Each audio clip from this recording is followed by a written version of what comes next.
Je vais quand même mettre un petit casque dans l'oreille, un gros casque dessus pour que on n'entende pas trop les bruits autour, les poules, les T'inquiète que coqs, l'erreur. la demoiselle qui parle fort, et ainsi de suite. D'accord. Et après, je vais t'envoyer des petits bruits. Ça fait tit tit tit tit tit tit tit tit. D'accord. C'est un peu rigolo, c'est un peu bizarre, mais ça fait pas mal. Dans ce village pygmée du Gabon, Patricia Balaresque réalise des mesures de l'audition. Elle n'est pas médecin ORL, mais bien chercheuse, spécialisée en génétique de l'évolution. Voilà plusieurs années qu'elle voyage dans différentes régions du monde pour comprendre comment nos capacités auditives ont été. J'avais pas fait gaffe, le t-shirt de Superman sans la tête et c'est sa tête. Trop rigolo. Évolué. Un domaine très peu exploré.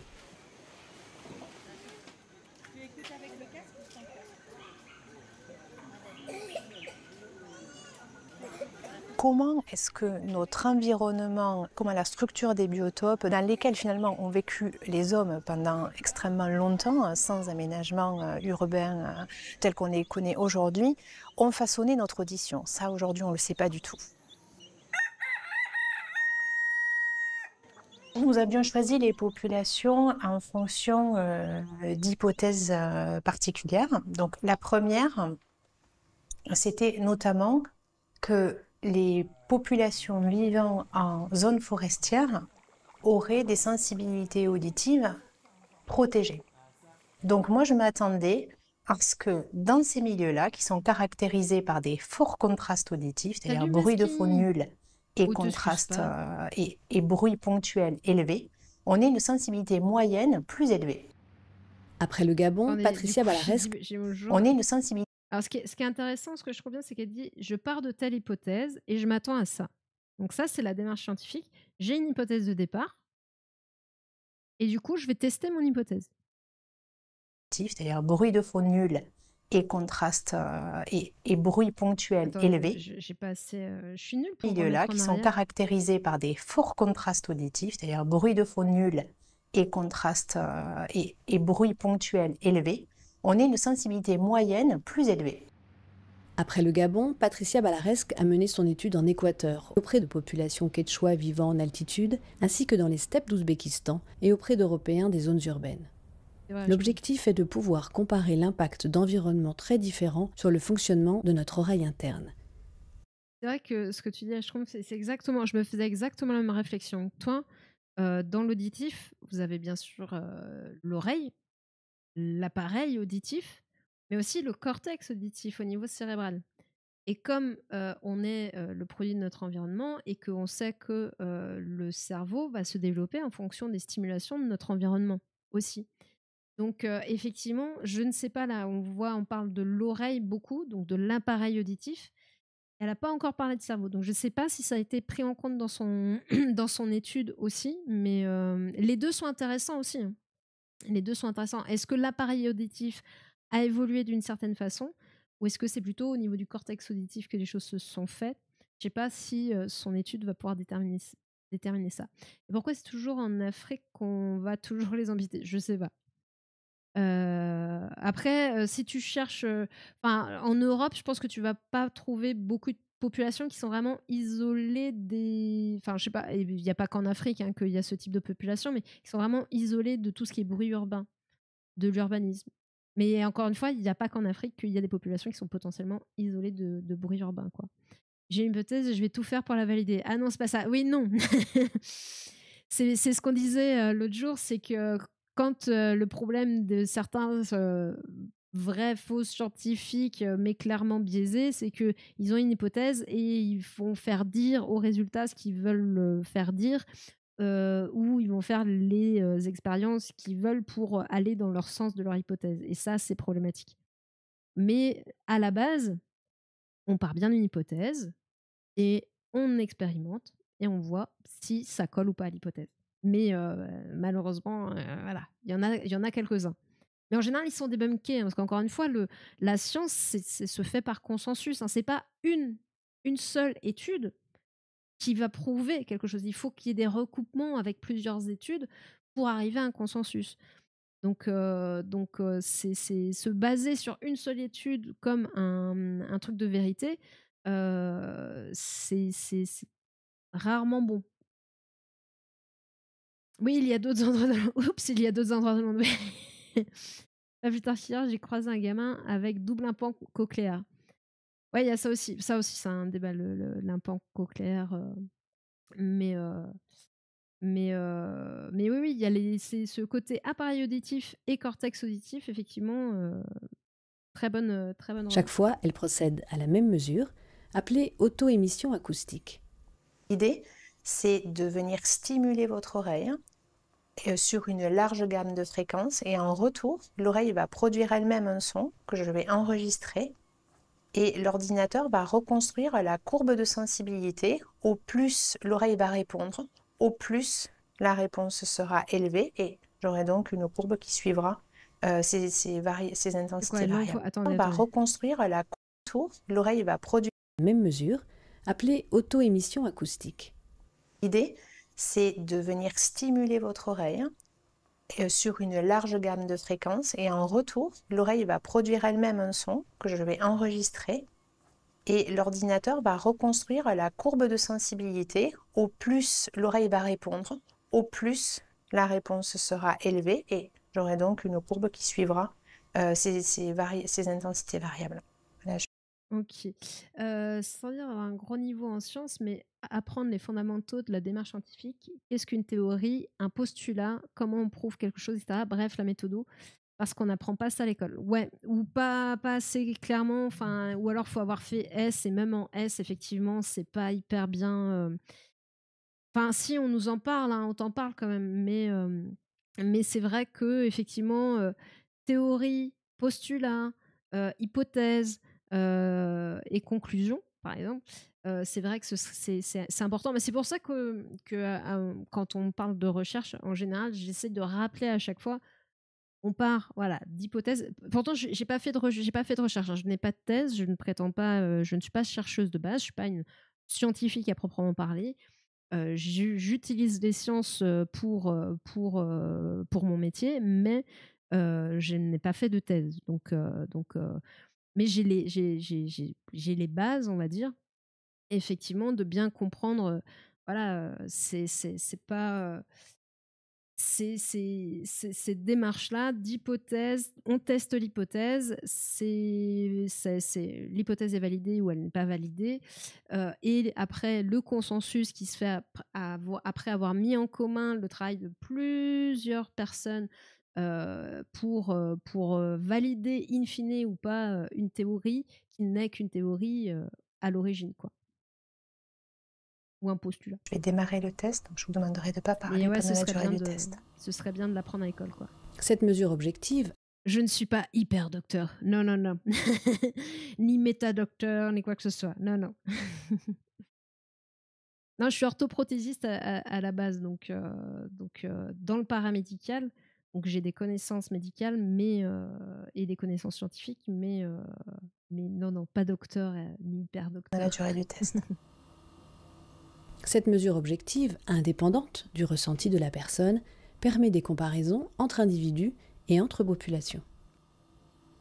J'avoue que ce que je me demande, en fait, là j'essaie depuis tout à l'heure, c'est pour ça que j'ai réécouté son test. Qu'est-ce qu'elle teste exactement? Parce qu'elle disait, je vais envoyer des sons à différentes fréquences parce que votre oreille n'entend pas tous les sons. Par exemple, vous connaissez les infrasons et les ultrasons, où les chats, les chiens vont potentiellement être sensibles et pas nous. Où certains sons aussi vont être entendus par les jeunes, mais pas par les moins jeunes. Parce qu'on a une plage, alors je crois que c'est de 50 Hertz à 20 000 Hertz au début de notre. Enfin, quand on est enfant. Et plus on vieillit, plus on perd en plage de fréquence. Donc en général, les adultes, on est plutôt à 16 000 Hertz qu'à 20 000, quoi. Donc ça, c'est les fréquences de son, parce que chaque son a une certaine fréquence. Si je dis pas de bêtises, plus la fréquence est élevée, plus le son est aigu, et plus la fréquence est faible, donc genre de 20 à 20 000 pour les enfants, ok. Plus elle est basse, genre 20 Hz par exemple, c'est un son très très grave. Mais vous avez des sons qui sont au-dessus et d'autres en dessous. Et ceux-là, nous, on les entend pas. Donc, le son, vous connaissez certainement le tympan. Le tympan, est-ce que... Alors attendez, je vais voir si je peux... Je vais essayer de vous... Oh, qu'est-ce que j'ai fait? J'ai fait des bêtises. Je vais essayer de voir, est-ce qu'on peut voir ça avec le cerveau? Non. Ah, l'oreille. Voilà, parfait. On va se servir du magnifique... Donc là, on est... ça, c'est la tête, hein. Les yeux, les trous, hop, le crâne. Et là, on zoome. Donc, j'utilise le logiciel, c'est Anatomie Atlas 3D. Et vous avez une partie gratuite si jamais il vous intéresse. Là, vous avez le tympan, la membrane tympanique. Et en fait, le tympan, les hertz, c'est une fréquence. Et en fait, c'est l'air on va dire, c'est l'air qui vibre. L'air, quand il va arriver au contact du tympan, il va donc faire vibrer le tympan. Le tympan va transmettre la vibration au marteau, puis à l'enclume, puis à l'étrier que je cherche. Je suis pas spécialiste de l'anatomie de l'oreille, hein. Et puis là, c'est un peu voilà l'étrier qui est là, mais c'est ça en fait qui m'embête. Vas-y, masquer. À l'étrier qui est là pour l'envoyer dans la cochlée. Donc ça vibre, donc ça va bouger. Ça va faire bouger ça, qui va faire bouger ça, qui va faire bouger ça, qui va l'envoyer dans la cochlée. Et dans la cochlée, il y a tout un système de petits cils avec un fluide, si je ne me trompe pas. Et en fait, ça va faire vibrer les cils qui vont transformer ça en signal électrique et vous allez entendre un son. Donc, là, moi, ce que je comprends, c'est qu'elle va faire vibrer, pour moi, du coup, le tympan à certaines fréquences et que en vibrant, là, au final, l'oreille va elle-même renvoyer un certain son, quoi. Mais du coup, qu'est-ce que ça veut dire? Est-ce que c'est vraiment preuve de la sensibilité du tympan en elle-même? Du coup, elle regarderait la sensibilité de, non pas de la cochlée, mais du tympan et des articulations de l'étrier, de l'enclume et du marteau, quoi. Puisque ça, tout ça, c'est des petites choses qui s'articulent. Donc, si jamais vous avez de l'arthrose, par exemple, entre l'enclume et le marteau, forcément, ça va moins bien s'articuler. Donc, forcément, le message ne va pas être bien transmis. Donc, je suppose qu'elle regarde comment tout ça est bien flexible et bien sensible, sans regarder ce que, in fine, le sujet, le patient, va entendre.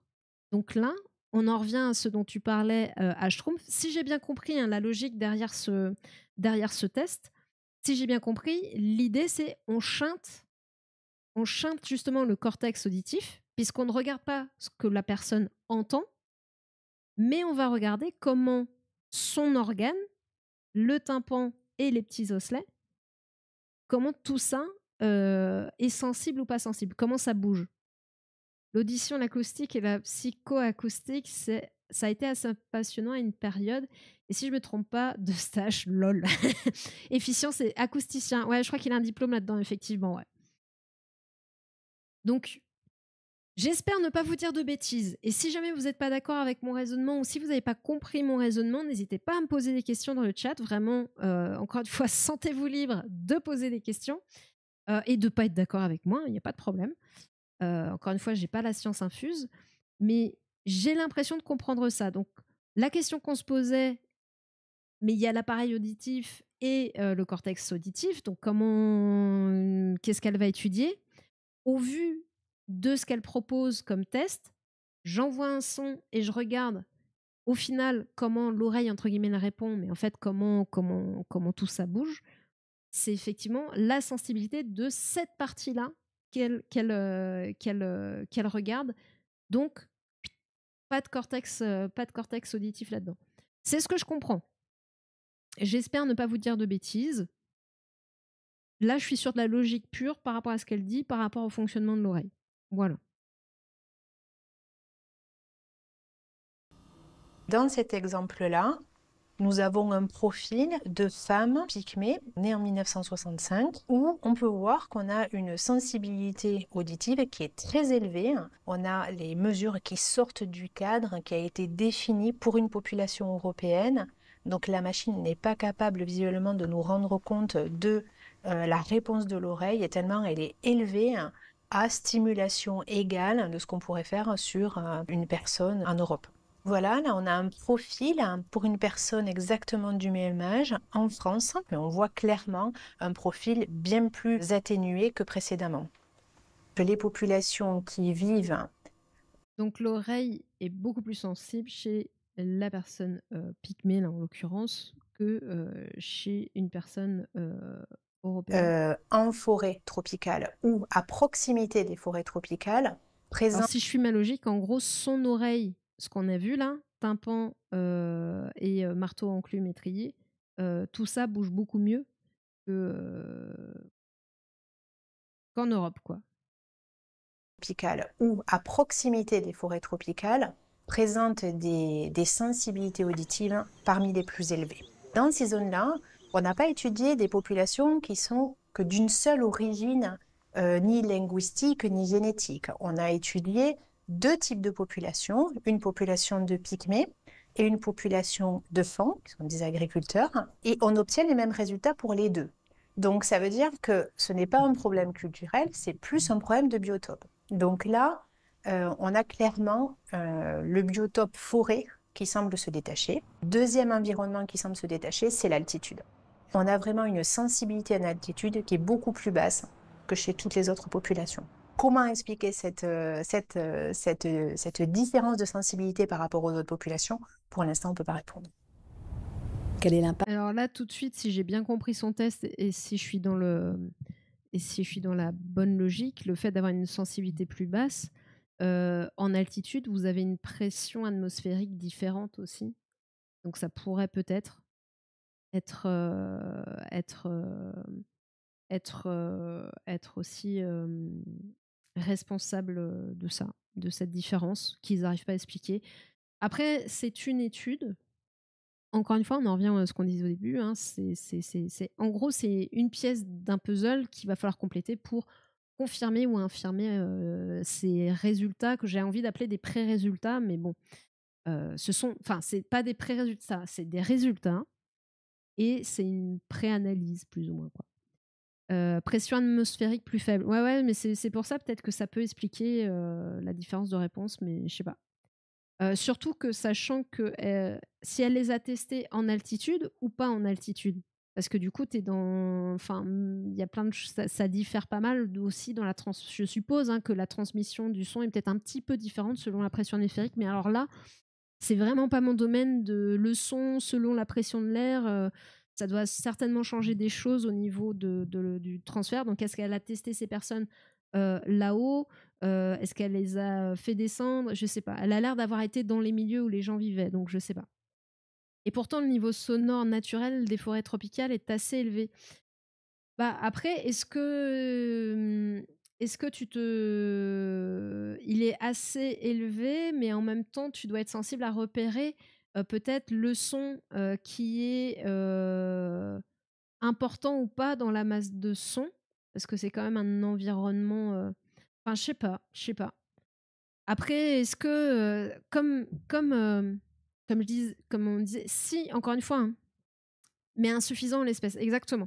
Euh, Étant donné que ces trois choses-là, c'est d'ailleurs les trois plus petits os, je sais pas si c'est les trois plus petits os du corps humain, ce sont des os qui s'articulent entre eux. Il y a c'est une articulation entre chaque os. Quand vous êtes dans un milieu urbain qui est aussi très très bruyant, mais dans des sons, dans certaines fréquences assez récurrentes, est-ce que vous sollicitez pas aussi ces articulations d'une certaine façon qui sont pas bonnes pour elles et qui font que vous perdez en sensibilité? Est-ce que c'est lié au fait que vous n'avez pas besoin aussi de faire le tri parce qu'il n'y a pas les mêmes dangers que quand vous êtes en ville ou quand vous êtes dans un milieu naturel? Je sais pas. Je sais pas. La seule conclusion qu'on peut faire, c'est que la scientifique a eu des résultats différents chez des populations dans tel type de biotope et dans un autre type de biotope. Voilà. C'est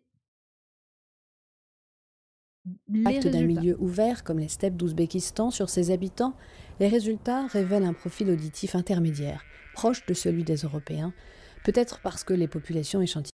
Alors, en premier message, certes, ça peut J'adore être la science. gentil, mais je m'en fous de l'être ou de pas l'être, en fait, hein. Mais bonjour, mais bonjour. Voilà. Dis bonjour sera beaucoup plus simple. Et si tu veux le penser, libre à toi, et cetera. Mais voilà, ça peut te paraître gentil et ça l'est certainement, mais je prendrais pour comparaison que ça revient à siffler dans la rue une fille que tu trouves jolie. À éviter. Voilà, à éviter. Mais bonjour à toi.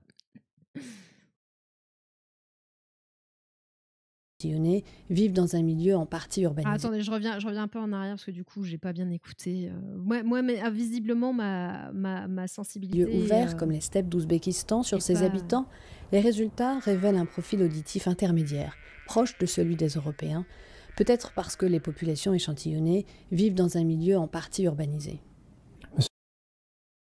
Vous voyez hein, qu'elle est partie d'hypothèses, elle a certains résultats, mais elle n'a pas encore d'explication à ces résultats. Donc il y a aussi l'interprétation des résultats derrière. Et c'est là aussi où il y a encore un autre travail derrière et qui nécessite souvent d'autres recherches complémentaires parce que c'est pas le tout de faire des tests et d'avoir des résultats. Parfois, il faut savoir les interpréter. Et c'est là où vous pouvez aussi avoir parfois des scientifiques qui ne sont pas tout à fait d'accord sur l'interprétation à faire de tel ou tel résultat. Là, c'est pareil. Le fait que les populations des steppes aient un profil intermédiaire, ça rajoute une pièce encore au truc.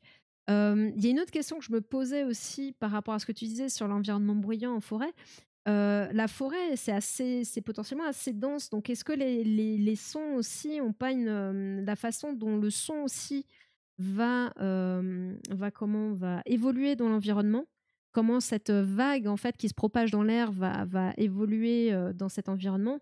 Le fait qu'elle rebondisse ou pas, et du coup, est-ce que tout ça aussi va pas participer à la sensibilité ou pas? Dans les steppes, c'est un milieu ouvert, donc il y aurait peut-être moins de réverbération. Enfin, il y a plein de questions qui se posent aussi. Et là, on rentre dans le côté acoustique. Il nous faudrait un efficience pour pouvoir avoir cette analyse-là aussi. Mais vous voyez qu'il y a plein. On part déjà. Bon, alors moi, je suis pas scientifique, hein, mais on part déjà sur plein de pistes d'explications potentielles, comme là, il rajoute le fait que les populations des steppes ont quand même un contact avec l'urbanisation. Donc, ça fait beaucoup de possibilités.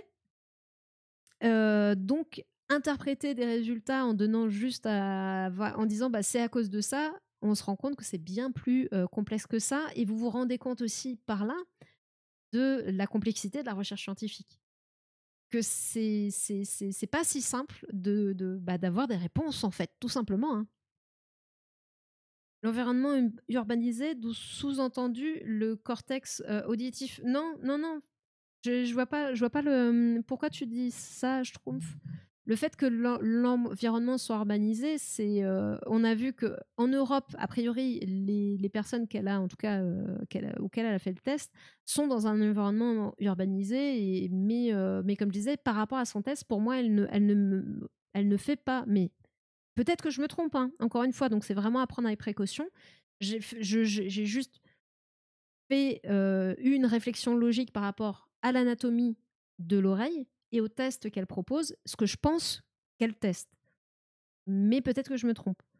Mais pour moi, il n'y avait pas de sous-entendu de cortex auditif. Oui, c'est très bien écrit, c'est exactement. T'inquiète, Colibrigan, t'inquiète. De toute façon, tu m'avais dit que tu avais des soucis de connexion et j'étais déjà contente de te voir en ligne, donc voilà, t'inquiète. les populations non vaccinées auront une meilleure audition. Bah oui, ils ont la 5G. Ah non, ils n'ont pas la 5G. Ils n'ont pas la 5G, c'est vrai. Donc c'est ceux vaccinés qui ont une meilleure audition parce qu'ils ont la 5G. Pour ça, ils captent mieux. Mais c'est intéressant. Mais c'est là où je trouve bien. On va voir comment ils finissent parce que je trouve intéressant de regarder ça. Moi, j'ai pas regardé. J'ai vu le titre, j'ai regardé les 30 premières secondes. Puis vas-y, on se regardera ça. Ça peut être intéressant. Et je vais aussi apprendre des trucs. Mais je trouve intéressant qu'on le regarde aussi ensemble parce que pour avoir justement tout ce recul et cette analyse supplémentaire, même si bon, ils disent pas non plus trop de bêtises, mais voilà, de rajouter un peu d'explications sur cette approche scientifique et la difficulté d'arriver à une conclusion. Voilà, c'est parce que c'est pour ça, bah ouais, non, il y a pas mal de choses, c'est un résultat et il faut creuser encore, quoi. Parce que les stimulations d'un environnement urbanisé vs la campagne fait surtout une différence au niveau du cortex auditif, il me semble. Alors, ça doit certainement avoir un impact. De toute façon, ça a forcément un impact sur, en tout cas, l'aspect cérébral, c'est sûr, puisque, encore une fois, le cerveau va se construire d'après les stimulations qu'il va avoir. Mais là, justement, ce que je comprends, c'est qu'elle cherche à regarder vraiment au niveau de l'organe, l'appareil auditif, et pas tant sur la cochlée, a priori, puisqu'elle ne demande pas qu'est-ce que vous entendez ou pas. Sur l'organe de l'appareil auditif, comme je disais, tympan, enclume, marteau, enclume et étrier. J'ai plutôt l'impression que c'est ça qu'elle regarde. Et justement, le truc, c'est peut-être qu'on a déjà des études qui montrent qu'on a des différences au niveau du cortex auditif entre ces deux environnements, mais peut-être pas au niveau de l'appareil auditif. Donc c'est pour ça, c'est bien mis. Alors j'espère qu'ils n'auraient pas fait cette erreur-là, mais ils ont bien parlé d'oreille. Est-ce qu'ils auraient précisé cortex auditif ou quoi, je ne sais pas. J'avoue que certains médias ne le feraient pas, ils parleraient d'oreille alors que ça parle de cortex auditif. Mais là, c'est ça aussi qui me pousse à tendre plutôt vers une étude sur l'appareil auditif en tant que tel. J'ai l'impression que le niveau sonore ne fait pas tout, la nature du bruit aussi. Oui, j'ai l'impression aussi, et encore une fois aussi, j'aurais tendance à dire aussi de la façon dont le son lui-même va bouger dans l'environnement. Je me dis que ça peut influer aussi, mais ce n'est qu'une impression. Ouais, mais je pense que en fait, toutes ces pistes-là auxquelles on est en train de réfléchir, du peut-être que ça peut être ça ou ça ou ça, ou ce qui, c'est peut-être c'est toutes les questions peut-être qui se posent et peut-être certainement d'autres auxquelles on pense pas ou peut-être qu'ils ont répondu aux questions qu'on est en train de se poser, je ne sais pas. On va voir, il nous reste 1 minute 30 à regarder, hein. C'est un travail magnifique, ça, quand même. Ça te plaît? Ah oui, c'est un travail magnifique. C'est cool. Parce qu'il est objectif, mais toujours. Conseiller sur ce projet de recherche, le médecin ORL Didier Descouans se passionne pour ces travaux, qui apportent un nouvel éclairage sur l'audition humaine. La courbe moyenne des femmes, donc de 500 Hz à 5400 Hz, et la courbe moyenne pour les hommes en bleu. Il y a une forte différence entre les femmes et les hommes sur la totalité du spectre. Donc entre 500 et 5000, les femmes sont toujours plus sensibles que les hommes. Donc il y avait eu une publique qui montrait qu'il y avait 4 points de fréquence où éventuellement les femmes auraient dû être éventuellement plus sensibles. En fait, c'est tout le spectre. C'est des portes qui s'ouvrent, là on a des tas de portes ouvertes, on ne sait pas où aller, la porte, c'est vrai que c'est merveilleux. Connaître les facteurs qui ont modelé notre sensibilité. Encore une fois, hein, ça c'est un résultat, un constat, mais pour l'instant on n'a pas d'explication, c'est juste un constat. Auditive pendant des milliers d'années doit nous aider à prévoir les évolutions futures, à anticiper les effets des sollicitations croissantes auxquelles sont soumises nos oreilles. Et pourquoi pas, à repenser nos environnements pour préserver cette audition si cruciale pour les êtres sociaux que nous sommes.